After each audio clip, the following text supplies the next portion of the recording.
सब बखाने पिया, सारा जग जाने पिया ना। आवा हनुमत के गुण सब बखाने पिया, सारा जग जाने पिया ना।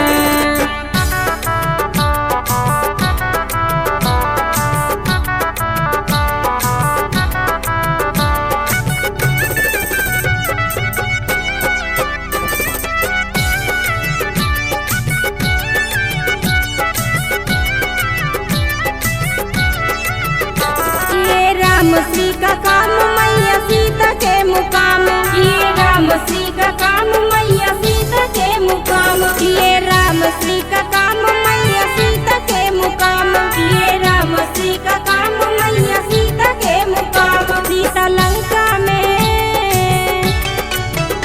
सीता लंका में कहे राधा रानी पिया, सारा जग जानी पिया ना।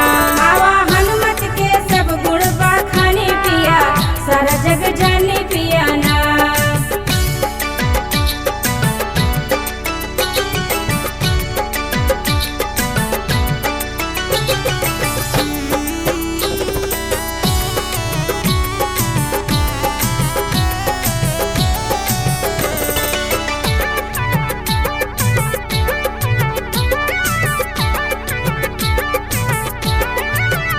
हवे बलि हनुमान जिसने किए सारे काम, हवे बलि हनुमान जिसने किए सारे काम। काम बड़े बड़े पेटों का कर दिया तमाम, काम बड़े बड़े पेटों का कर दिया तमाम। सारी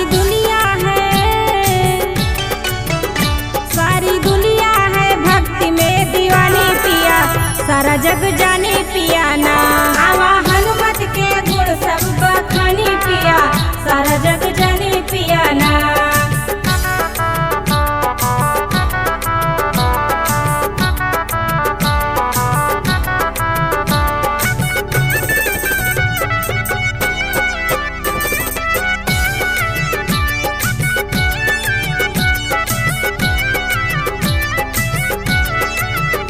मेहंदी बालापुर धाम करे सबका सफल काम, मेहंदी बालापुर धाम करे सबके सफल काम। इनकी महिमा है इतनी जाने दुनिया जहान, इनकी महिमा है इतनी जाने दुनिया जहान।